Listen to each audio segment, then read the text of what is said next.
আসসালামু আলাইকুম। অনেকে জানতে চান ইমারাতের ড্রাইভিং লাইসেন্স আছে, ভিসার জন্য কত টাকা খরচ হবে, গাড়ি পাইতে কতদিন সময় লাগবে। আবার অনেকেই জানতে চান যে 24 ঘন্টার গাড়ি আর 12 ঘন্টার গাড়িতে কি টার্গেট সেম না আলাদা আলাদা আছে। এই দুইটা বিষয় আজকে আমি আপনাদের সাথে শেয়ার করব।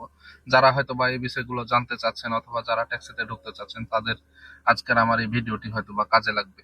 তো যারা প্রথমত হয়তো বা জানতে চাচ্ছেন যে ইমারতে আছেন, ড্রাইভিং লাইসেন্স আছে, ভিসার জন্য কত টাকা খরচ হবে, তাদের উদ্দেশ্যে আমি একটা কথা বলতে চাই যে ভাই, ভিসা এক এক সময় এক এক রকমের রেট হয়ে থাকে। যেমন কিছুদিন আগে 4,000 দিরহাম করে নিচ্ছিল কোম্পানি ভিসার জন্য। আপনি কোম্পানিতে ভিসা, প্রথম ভিসাতে হয়তো বা 4,000 নিবে, তার পরবর্তীতে হয়তো বা 1100 থেকে 1200 দিরহামের মতো খরচ হবে প্রতি 2 বছর পর পর। আর নর্মালি যেটা হয়ে থাকে 10 থেকে 11,000 দিরহাম। এই 4,000 যেটা ভিসার জন্য বললাম সেটা হচ্ছে যে অফারে মাঝে মধ্যে ডিসকাউন্ট দেয়, তখন হয়তো বা এই 4,000 4,500 হয়ে থাকে। এমনিতেই নর্মালে হয়তো বা 10-11 হাজার এরকম ভিসার জন্য হয়। হয়তো বা আপনি যখন ঢোকার জন্য হয়তো বা যাবেন, কোম্পানিতে যোগাযোগ করবেন, তখন হয়তো বা আপনাদেরকে সঠিক তথ্যটা পিপিএল অফিস আপনাদেরকে দিয়ে দিবে যে ভিসার জন্য কত হাজার দিরহাম খরচ হবে। আশা করি আপনারা বুঝতে পারছেন। আর গাড়ি পাওয়ার বিষয়টা যদি জিজ্ঞেস করেন, হয়তো বা 3 মাস থেকে 4 মাসের মতো আপনাদের সময় লাগতে পারে, একটু কম সময় লাগতে পারে, বেশি লাগবে না 4 মাসের। কারণ যে হয়তো বা আপনারা ভিসা পাওয়ার পরে আরটিএ পারমিট কার্ডের জন্য হয়তো বা আপনাদেরকে সিরিয়ালে দিবে, সিরিয়ালে হয়তো বা আপনার পাইতে 1 মাসও সময় লাগতে পারে, 15 দিনও সময় লাগতে পারে, আবার 10 দিনও সময় লাগতে পারে। আপনার আরটিএ ক্লাস করে পারমিট কার্ড হইলেই তারপরে আপনাদেরকে সুইপ কার্ড দিয়ে দিবে, আপনারা ডিউটি চালু করতে পারবেন। আর যারা হয়তো বা জানতে চাচ্ছেন যে 24 ঘন্টার গাড়ি আর 12 ঘন্টার গাড়ির বিষয়টা, আসলে বর্তমানে এখন 24 ঘন্টার গাড়ি আর 12 ঘন্টার গাড়িতে সেম টার্গেট, একই টার্গেট। যে সময়তে হয়তো বা গাড়িগুলো 24 ঘন্টা দিয়েছিল ওই সময়তে ড্রাইভার প্রচুর পরিমাণে কম ছিল, এখন থেকে 2 থেকে 3 মাস আগে।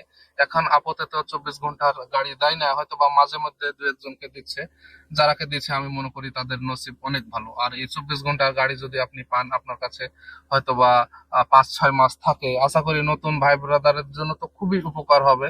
তারা হয়তো বা এই 4-5 মাস যদি হয়তো বা 24 গাড়ি চালাতে পারে, ভালো একটা স্যালারি পাবে, ভালো ইনকাম করতে পারবে।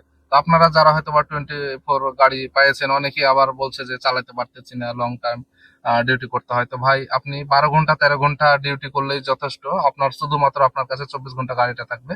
আপনি টাইম টেবিলটা মেনটেন করে যদি ডিউটি করতে পারেন, তাহলে বেশি ডিউটি করা লাগে না। তবে আপনাকে খানা দানা ঠিক মতো খাইতে হবে, কারণ যে আপনার শরীরে যদি শক্তি থাকে না থাকে, এনার্জি না থাকে, তাহলে হবে না। হয়তো বা আপনি ঠিক মতন খানা দানা যদি না খান, সকালে আপনাকে ফুল খানা একবার খাইতে হবে, আবার বিকেলে, দুপুরে হয়তো বা হালকা পাতলা খাইলেন, ফল ফ্রুট খাইলেন, তাহলে আপনি এনার্জি নিয়ে কাজ করতে পারবেন। আর আপনি যদি খানা না খান, কাজের পিছনে দৌড়ান, আপনি একদিন, 2 দিন, 3 দিন, 1 সপ্তাহ পরে দেখবেন যে আপনার শরীর আর চলছে না, আপনি পারছেন না। তো এই বিষয়গুলো মাথায় রেখে যদি আপনারা কাজ করেন, আমি মনে করি যে, যেমন আমিও 24 গাড়ি চালাই, ওই সময় তো আমার পার্টনার ছিল না, আমাকে অটোমেটিক দিয়েছিল।